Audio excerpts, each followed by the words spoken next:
Bonjour à tous, bienvenue dans cette nouvelle vidéo du Losers Club. Je suis Thierry. Je suis Michael. Et aujourd'hui on va vous parler comme d'habitude de 3 jeux auxquels on a joué récemment. Il y aura au programme Nucleum, la nouveauté, Expédition, qui vient de sortir également, et Potage Sauvage.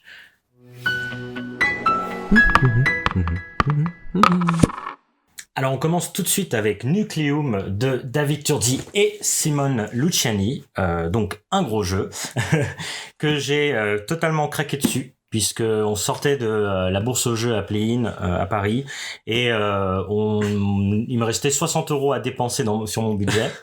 Et du coup, je me suis dit, bon, j'hésite entre Nucleum et Revive. Dites en commentaire si j'ai eu tort. Moi, je pense pas pour l'instant.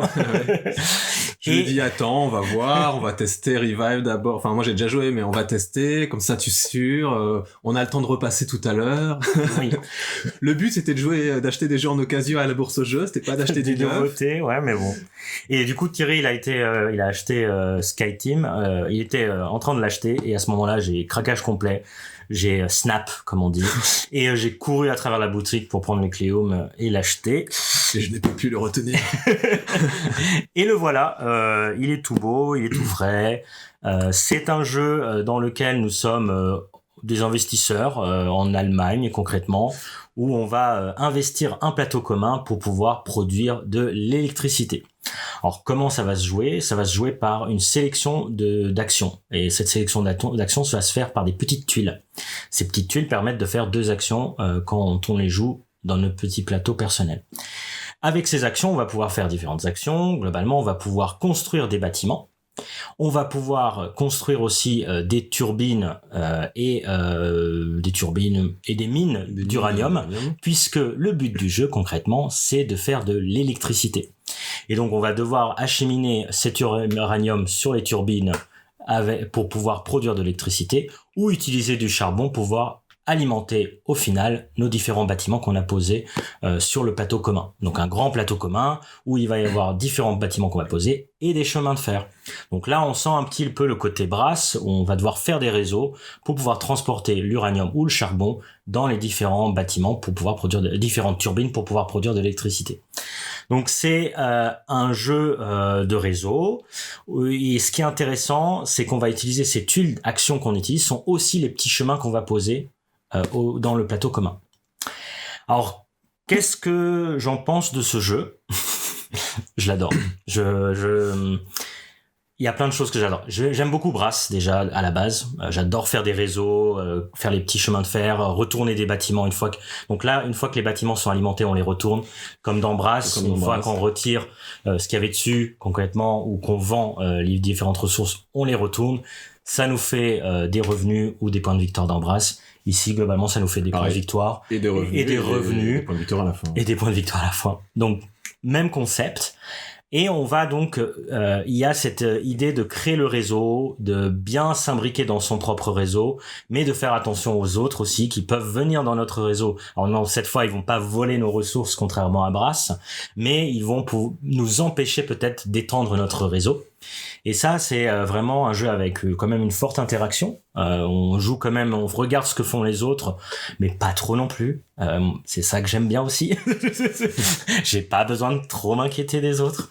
Et on va jouer ces différentes tuiles d'actions et j'aime bien, il y a un côté management de tuiles d'action où parfois on va acheter aussi des nouvelles tuiles d'actions, donc on a de plus en plus d'actions à chaque fois, hein. On part avec un set de 5 actions, dont une action qu'on évite de faire, et on va jouer ces tuiles d'actions, et au bout d'un moment on va pouvoir acheter des nouvelles tuiles d'actions, et concrètement on va avoir cette idée de est-ce que je garde cette tuile action pour la jouer pour l'action, ou pour la poser sur le plateau central pour en faire une seule action, puisque les tuiles actions, c'est des dominos, il y a différentes couleurs. Quand on matche les couleurs, on peut faire l'action. Mais tu le feras qu'une dernière fois, parce qu'après ça deviendra un rail, et donc ce sera plus une action qui est disponible dans ton jeu. Moi aussi j'aime beaucoup ce truc-là. C'est pas en nombre de manches prédéfinies, c'est dès qu'il y a une condition, enfin plusieurs conditions de fin de partie qui se déclenchent, et donc ce truc-là va faire que tu manages tes actions. Voilà, c'est un des cœurs du jeu, c'est de savoir manager ses actions, savoir lesquelles tu mets sur le plateau, comment en acheter des nouvelles et tout ça.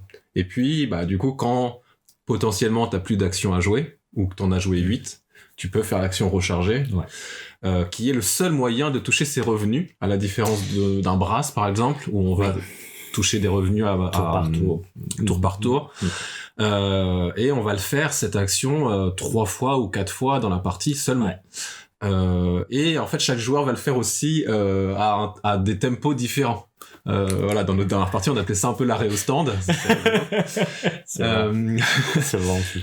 Parce que on va se décaler un peu. Donc tout à coup, moi, je vais me rafraîchir, je vais reprendre toutes mes actions, je vais un peu toucher mes revenus, et puis on va aussi se rapprocher de la fin de partie en faisant ça. Et puis après, je récupère toutes mes actions et je peux refaire plein de trucs différents. Et ça, pour moi, c'est ce qui, je trouve, vraiment le plus passionnant également. Voilà. Moi, je suis un peu moins joueur de réseau, mais en tout cas, ce management d'action, c'est passionnant.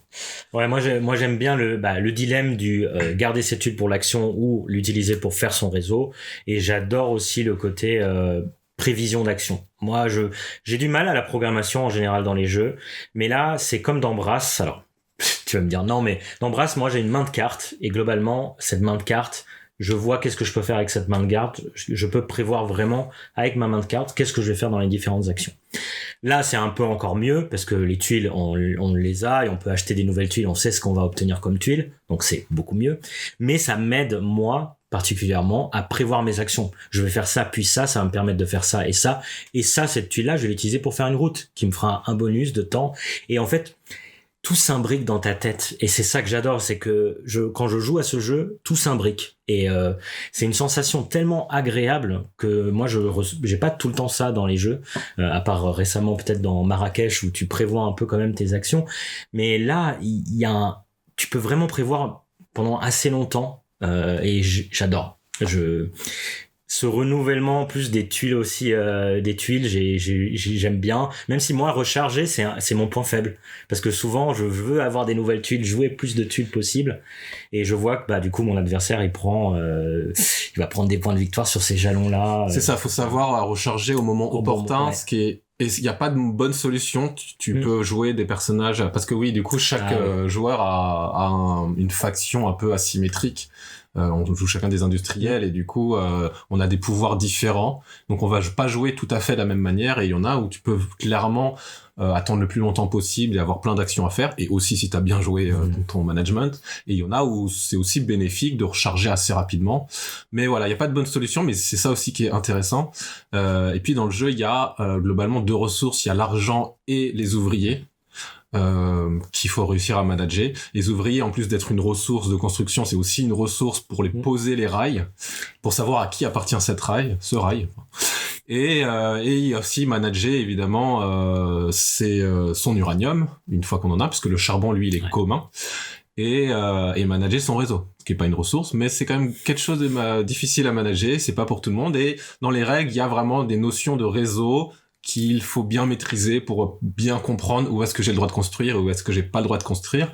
Et puis, si vous connaissez Brass, en fait, c'est aussi des villes, il y a beaucoup moins de villes, en fait. Ouais. Même si le plateau est aussi grand, on se rend compte que c'est beaucoup plus resserré. Brass, on a un peu le temps de voir venir. Tandis que là, on n'a pas toujours le temps de voir venir. Si tu veux une liaison, si tu veux accéder à une ville, des fois, il faut y aller assez vite. Surtout à 4. Ouais, et moi, alors ce que je trouve que par rapport à Brass, la notion de réseau, peut-être, alors il y a un biais, parce que effectivement, la notion de réseau dans Brass, moi je la trouve assez insupportable, elle est difficile, elle est pas insupportable, mais elle est difficile à comprendre, alors que là, moi j'ai trouvé qu'elle était assez simple. Construire des bâtiments, il faut que ça soit sur ton réseau, il faut que ça soit côte à côte, globalement. Par contre, construire des routes, c'est où tu veux. C'est où tu veux.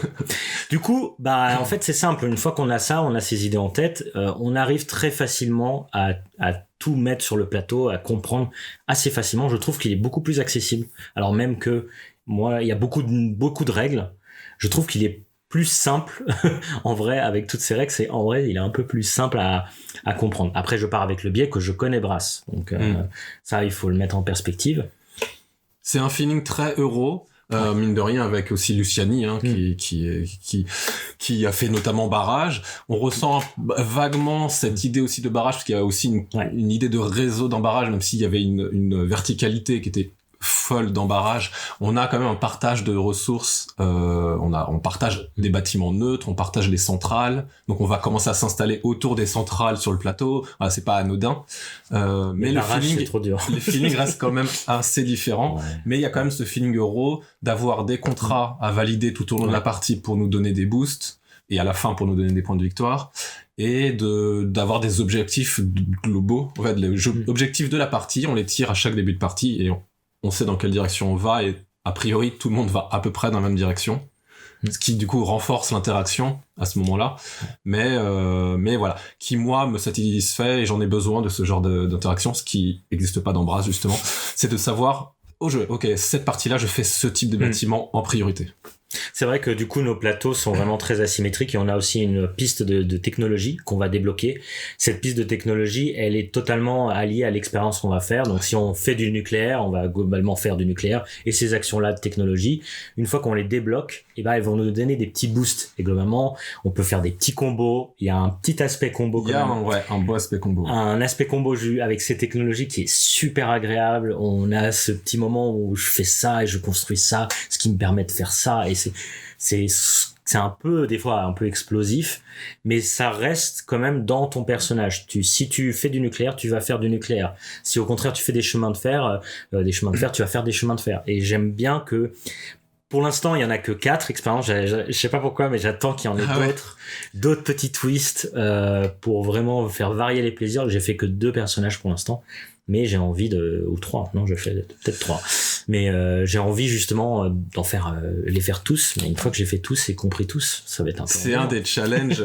C'est un des challenges hyper stimulants du jeu. C'est aussi comprendre son personnage, ce qui est pas forcément évident pour les nouveaux joueurs, pour la première partie, pour ceux qui ont moins l'habitude des jeux comme ça. Mais quand tu le comprends, t'as aussi quelque chose qui se déploie et tu te dis ok, au moins j'ai joué mon personnage. J'ai fait ce que j'avais à faire, je l'ai fait à ma manière parce que chaque joueur va devoir jouer un peu différemment, du coup va pas produire avec les mêmes ressources, va pas se développer de la même façon.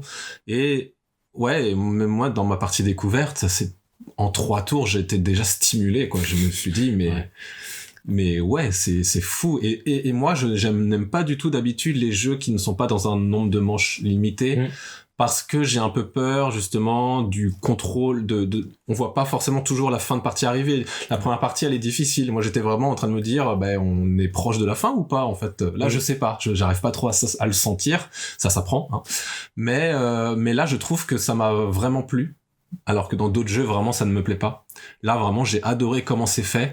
Voilà, il y a plusieurs conditions de fin de partie, il faut en déclencher 3 sur 5 à 2 ou 2 sur 5 à plus.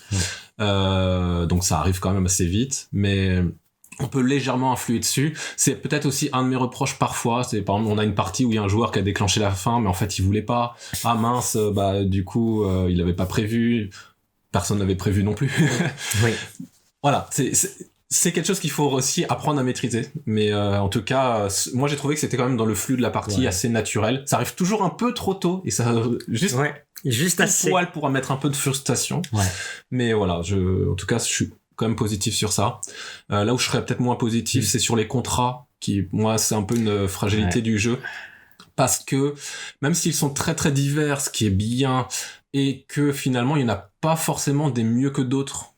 Inversement à barrage où c'est avéré qu'il y en a ceux qui te font construire dans barrage ils sont forcément mieux. Là il y a pas un truc qui va te faire construire tout de suite une turbine donc heureusement, mais par contre inversement ils sont du coup un peu plus mous et du coup un peu plus asymétriques. Moi quand je joue tel personnage ou quand j'ai pris tel départ il y a vraiment certains contrats ils vont être finalement presque que pour moi. Et il y en a d'autres qui vont être que pour les autres, quoi. Et c'est ça, moi je le retrouve aussi pas mal dans les jeux de Luciani, pour le coup, même dans Darwin Journey. Le truc où, là, c'est pas pour moi. Donc j'attends que quelqu'un le prenne et le prochain, il sera peut-être pour moi, quoi. Ouais, moi, les contrats, j'aime pas trop non plus, même si ça fait des petits boosts quand même. C'est assez important à faire. Je pense que tu peux pas ne pas faire des contrats. Puis le problème à 2 joueurs, les contrats, moi je les trouve difficiles. Est-ce que c'est pourtant, alors du coup, à 2 joueurs, on change de map, donc on retourne le plateau. Elle est un peu plus petite, donc on pourrait se dire que ça aurait amélioré les choses, mais en fait, du coup, j'ai l'impression qu'on struggle plus à 2 avec les contrats, mais justement, il y a moins de mouvement. Moins de mouvement. En fait, c'est une rivière. Enfin, c'est pas une rivière, mais c'est un marché, donc il y a moins de mouvement. Comme il est scalé, il y a quelques contrats qu'on ne verra jamais. Ouais. Tandis qu'on les voit à 4, on voit presque tous les contrats. Et donc oui, si ça tombe mal, parfois ça tombe mal. Mais après, ça se demandait s'il n'y aurait pas dû avoir des contrats qui sont disponibles de 2 à 3 joueurs. Bon, on sait pas trop, mais moi je trouve que c'est un point négatif pour moi. Et en tout cas, l'autre point négatif pour moi, c'est les derniers bâtiments. Donc on a 4 types par bâtiment. Et le dernier permet de faire des points avec les autres bâtiments adjacents, et ça, moi je trouve que c'est pas clair. C'est un petit point négatif en vrai, hein. C'est juste un truc qui est un peu alambiqué et qui est pas très satisfaisant. Alors si ça peut être satisfaisant si t'as vraiment tout prévu ton réseau dès le début, ça peut être très satisfaisant, mais c'est un peu compliqué à mettre en place, et puis ça rajoute une règle qui peut-être on aurait pu s'en passer. C'est pas, moi je trouve pas ça fun, mais en enchaînant les parties, on se rend bien compte pourquoi ils ont fait ça, parce que sinon il y a une notion de réseau en fait qui est un peu différente des autres notions de réseau, voilà. Mais du coup ça demande de le prévoir sur la partie entière quasiment, et ça demande de bien prévoir les rails aussi, pour même si on partage un rail avec quelqu'un, c'est-à-dire même si on partage une liaison entre 2 villes, une fois que j'ai au moins une partie, j'ai accès, c'est dans mon réseau. Donc c'est ça aussi qui va jouer l'interaction. Mais pour moi, ça se joue vraiment plus à 3-4. C'est vraiment là que ça prend son ampleur. À 2, Le jeu se joue bien à 2.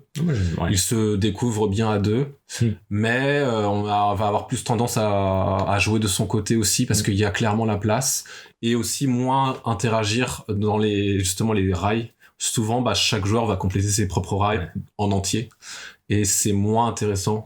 Très vite, je trouve qu'on a envie de l'interaction à 4. Moi, j'ai fait 2 parties à 4, et c'est ce qui est le plus stimulant, quoi. Du coup, c'est un peu plus long, mais c'est tellement intéressant de se dire où est-ce que chacun va construire. Et... La longueur est pas un problème quand le jeu est aussi stimulant, puisque moi, pendant le tour des autres, je réfléchissais à mon tour tout en essayant de regarder vite fait ce qu'ils faisaient, mais mon tour était tellement complexe que quand ça revenait à moi, c'est bon. J'étais en panique. Il y a un côté comme ça, mais c'est très satisfaisant. Voilà, Nucleum, super jeu. Ouais, très bon jeu, très très bon jeu. On enchaîne avec le jeu Expédition de Stonemaier, créé par Jamie Stegmaier, et donc édité en France chez Matago. C'est du coup ce cher Jamie qui va étendre son univers de Sight, et qui va l'étendre avec un jeu qui ne partage pas les mécaniques. On doit avouer qu'on n'a pas joué à Sight, mais en s'étant renseigné, on a découvert ça. Expédition est donc dans le même univers, mais elle va avoir des mécaniques propres, et d'une certaine manière il va être moins dans la confrontation, et moins dans la gestion de l'espace, en fait, même si on va se déplacer. Je vais m'expliquer pourquoi. En fait, on a des tuiles qu'on dispose de manière aléatoire au début de la partie, et qui sont des tuiles actions. Et elles sont disposées de manière à ce que le jeu soit progressif. Il y a les tuiles de base, les tuiles moyennes, et les tuiles au nord qui sont les tuiles plus avancées. Et on a des gros mechas. En plus, on a un copain qui a acheté le jeu avec les gros mechas là. Donc, on va les poser de tuile en tuile. Donc, le jeu prend une place énorme, clairement. Et finalement, ces mouvements-là, ça va être très très schématique. En fait, on va se déplacer pour faire des actions. C'est un peu comme un déplacement d'ouvrier, mais sans une confrontation. Il faut pas du tout imaginer qu'on est en train de se battre sur la map, ou qu'on est en train de gérer un réseau, ou quoi que ce soit, ou qu'on est en train de développer quoi que ce soit sur la map. C'est vraiment que des tuiles actions sur lesquelles on se déplace. Tout le reste, ça se passe globalement chez nous, en jouant des cartes. Et donc, l'essentiel du jeu, finalement, pour moi, c'est presque un jeu de cartes. Et ça va être aussi, pour commencer direct sur les défauts, ça va être que c'est pas un bon jeu de cartes. Il y a 3 mécaniques principales dans le jeu qui vont être les objets, les météorites et les missions. Et les 3 vont se jouer d'une manière différente. Elles vont soit pouvoir se jouer au fil de l'eau comme ça, juste pour avoir des petits boosts de pouvoir, soit on va les valider. Quand on valide une mission, faut aller sur la case action et dire je valide la mission. Quand on veut valider un objet, en fait on va l'améliorer et donc on va avoir un pouvoir passif jusqu'à la fin de la partie. Et quand on va s'occuper d'une météorite, on va la fondre, je crois, et donc on va la mettre pareil, on va la glisser sous notre plateau et elles vont nous donner des PV, et chaque nouvelle météorite va refaire scorer chaque météorite. Donc c'est vraiment 3 mécaniques qu'il faut apprivoiser, qui sont pas mauvaises en soi, mais moi mon gros reproche c'est que quand on prend une carte, et bah déjà c'est pénible, très pénible à lire. C'est très pénible de savoir, de comprendre dans quelle direction le jeu veut nous emmener, et c'est pas excitant. J'ai rarement vu une carte où je me dis ah ouais mais celle-là vraiment je la veux. Des fois je pioche au pif, des fois en fait le jeu de cartes ne m'a pas paru excitant. Et voilà, pour moi c'est le principal problème du jeu. Ouais, surtout qu'on part avec des cartes asymétriques. Ouais. Mais même ça, je trouve pas que ça donne de direction. Moi, dans chaque partie que j'ai faite, les 2 parties, je savais pas où aller. On passe de Nucleum, on sait quoi faire, on a le plateau, et là, et je veux pas comparer les deux, ça a rien à voir, mais il y a un manque de vraiment te donner une direction de qu'est-ce que tu dois faire. Et moi, ça m'a un peu frustré, beaucoup pendant les 2 parties, où j'ai fini dernier à chaque fois, parce que je comprends pas quoi faire. Il y a quelque chose de très bizarre avec ces cartes, c'est que comme elles ont plusieurs effets, elles sont quasiment toutes à la fois ok pour early game, et à la fois bien pour du late game, mais du coup, ça n'influe que très peu nos choix en fait. Parce que du coup, en early game, je vais l'utiliser pour son effet early, et en fin de game, je jouerai des objets, et ils sont tous plus ou moins à peu près pas mal, quoi. Il y a pas vraiment des cartes qui se démarrent, des cartes plus excitantes que d'autres, et voilà. Et comme on disait, du coup, on a une asymétrie, donc ok, on nous dit que comme il y a un personnage qui va un peu plus explorer que les autres, parce que du coup, il faut quand même aller découvrir et tuer l'action qu'on a mis un peu au hasard. Il y a des gens qui vont plus faire une sorte de bagarre. Globalement, c'est plutôt enlever la corruption, c'est faire le ménage, quoi. C'est ça.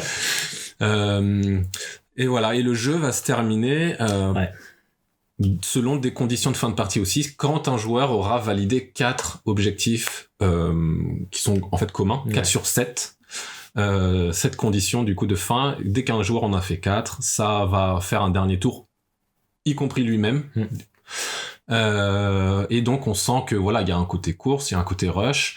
A priori, déclencher la fin de partie, c'est quand même bon signe pour arriver à gagner. Oui. Mais c'est pas forcément le cas. Mais en tout cas, on sait qu'on est quand même bien parti. Mais donc le jeu nous pousse à faire ça, mais en fait en faisant des trucs pas très intéressants des fois. C'est ça.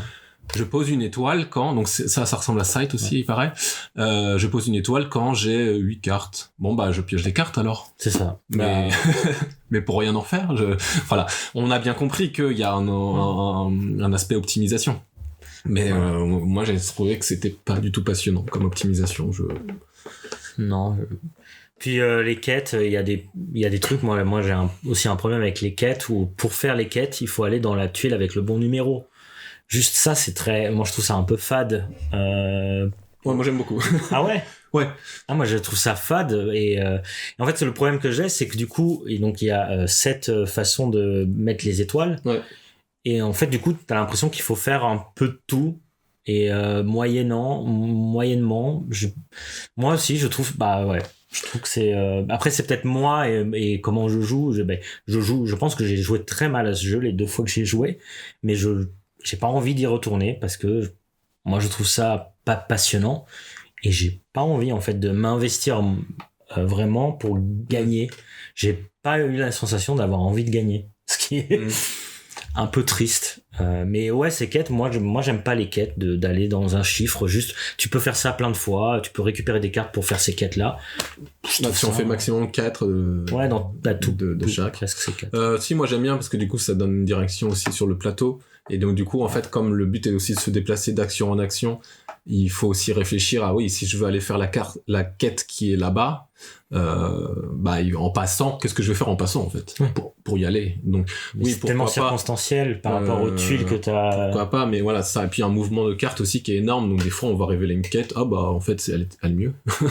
Mais voilà, là on revient encore au problème des cartes, mais moi j'aime bien cette mécanique. De toute façon j'aime bien qu'il y ait 3 mécaniques différentes et qu'elles se jouent un peu différemment, mais voilà, mon problème je l'ai déjà un peu expliqué, mais c'est plutôt comment elle influe, non, comment elle influe sur mes décisions. Et j'ai l'impression de ne pas prendre des décisions très intéressantes. Voilà. Donc on va découvrir Sight très bientôt, si possible, et en espérant que ça nous plaise plus. Ouais, j'espère. C'est mal parti. Alors, dernier jeu de notre sélection. Ah ouais, elle est lourde la boîte. Non, je rigole. C'est Potage Sauvage de notre cher docteur Rainer Knizia.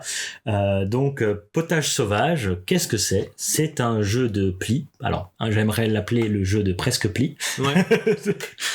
Globalement, on va jouer des cartes. Alors, c'est un jeu de pli où on va jouer des cartes. Donc, on garde les règles du jeu de pli. Si je mets une couleur bleue, tout le monde doit suivre du bleu. Si on n'a plus de bleu, on peut mettre n'importe quelle carte. Et on va donc jouer des cartes à tour de rôle et on va faire une sorte de décompte. Donc si je mets un 2, ensuite Thierry met un 2, ça fait 4 et il dit 4. Et ensuite la première personne qui a mis une carte et qui fait 10 ou plus de 10 récupère le pli. Et ce qui est intéressant dans ce jeu, c'est qu'on va faire en chaque début de partie, en chaque début de manche, donc il y a 5 manches, on va faire un pari sur quel type de carte on veut gagner dans nos plis. Donc Thierry a dit qu'il voulait gagner des cartes bleues. Moi j'ai dit que je voulais gagner des cartes rouges. Et je vais essayer de gagner les plis donc où il y aura le plus de cartes rouges pour remporter des points. Et Thierry lui va essayer de gagner le plus de plis où il y a les cartes bleues. Le truc, c'est qu'il y a des cartes qu'on appelle des déchets, qui vont faire des points négatifs, qui sont en fait des chaussettes. Il paraît que c'est pas bien dans le potage. C'est pas bon les chaussettes dans le potage. Donc globalement, quand on peut pas jouer la carte de la couleur qui a été posée par le premier joueur, on va devoir, on peut dire tiens, je vais te mettre des chaussettes pour que tu prennes. Mais c'est là qui est intéressant, c'est qu'on a, donc j'ai dit 5 manches et on va avoir en fait 5 cartes de scoring. Donc on va avoir 5 types de paris possibles. Soit de gagner les 3 couleurs principales, donc rouge, bleu et vert, ou gagner des déchets, donc les cartes chaussettes. Et le dernier, c'est de ne gagner aucun pli. Donc on va tous jouer avec différents paris ou des paris communs. Et en fait, c'est un jeu où on va essayer de faire perdre l'autre, quoi. Globalement, c'est presque, je m'en fous de récupérer des cartes. Je veux juste que Thierry, il veut des cartes bleues, je vais lui empêcher toute la partie d'obtenir des cartes bleues. Et je vais lui mettre tout le temps des déchets pour qu'il prenne des cartes bleues. C'est comme ça qu'il aime jouer. C'est moi comme ça, j'aime bien jouer. J'aime mettre un salaud dans ce jeu. Et ce qui est rigolo, c'est que justement, cette mécanique de pli, parfois, elle fait plusieurs tours de table. Parce qu'on a aussi des cartes qui peuvent remettre le décompte à 0. Ouais. On est à 8, hop, je mets 0. Et on est reparti. Et des fois, le tas commence à être énorme. Donc, entre autres, pour la personne qui a dit « je vais gagner 0 pli », c'est mauvais signe. Parce qu'en fait, 0 pli, c'est 0 carte. Ouais. Pour être précis. Oui. Donc, dès qu'il y a 8, 10 cartes au milieu, c'est déjà foutu pour elle. Ouais. Donc, voilà. Donc, ce qui est marrant, c'est que c'est la manière dont on peut faire des tours de table, ou autrement, des fois, un pli, c'est juste 2 cartes. Tu mets un 1, je mets un 10, boum, je récupère. Et en fait, ça se trouve, ça me fait 2 points. Voilà, c'est une manière aussi de banquer les points pour dire c'est bon, j'ai 2 points. Et donc voilà. Et le reste de la partie, je peux le passer à faire chez les autres. Donc globalement, c'est un jeu qui est plutôt cool dans l'ambiance. Ouais, c'est une fois qu'on comprend un peu cette mécanique là et qu'on sort du carcan du jeu de pli traditionnel, on comprend qu'en fait même dès la première partie, c'est toi qui me l'as fait comprendre. Premier move, boum, je joue rouge et j'empêche mon adversaire de gauche de gagner. Et là, je me suis dit, ah mais oui, d'accord. Mais c'est ça en fait. C'est juste ça le jeu en fait. C'est juste embêter les autres. Ouais. Et c'est vraiment, pour moi, c'est presque un jeu d'ambiance, parce que à chaque fois que j'ai joué à ce jeu, il y a une ambiance qui se dégage, où vraiment il y a un trash talk, on râle, on est là mais non, on a peur justement, et on s'échappe à chaque fois. Donc je fais tout pour que t'aies des chaussettes, ou que tu vas prendre ces chaussettes, là je te mets un 9. globalement, si tu mets un 1, c'est bon, tu prends tout le paquet. Et ben non, là, tu me remets un 0, donc ça continue, ça peut continuer. Et c'est assez fort. Moi, assez fort dans le sens où voilà, c'est pas un gros jeu, c'est un jeu d'ambiance presque, avec une mécanique de pli sympathique quand même, et ça reste quand même un jeu sympa à sortir, hyper rapide. Moi vraiment, j'aime bien. C'est fun. Et c'est un jeu de presque pli dans lequel on tape le carton aussi, quoi. On passe pas mille plombes à réfléchir et tac, et tac, et tac. Et ça, c'est agréable aussi. Bah, c'est tout sur Potage Sauvage, je pense. Bah, c'est tout pour cette vidéo, alors. Voilà, c'était 3 nouveaux jeux qui viennent de sortir, qui sont nouveaux. Et qu'on a pris plaisir à jouer de manière générale. Ah non, pas Expédition. On se retrouve très bientôt pour 3 nouveaux jeux. Peut-être 3 nouveaux jeux coop, on sait pas. À voir. Pour changer. En attendant, suivez-nous sur Instagram, on a repris pas mal les vidéos. Merci de nous suivre sur YouTube. Vous pouvez mettre un pouce bleu, vous abonner, regardez nos autres vidéos d'avant, elles sont super aussi. Et à la prochaine. À la prochaine. Bye bye.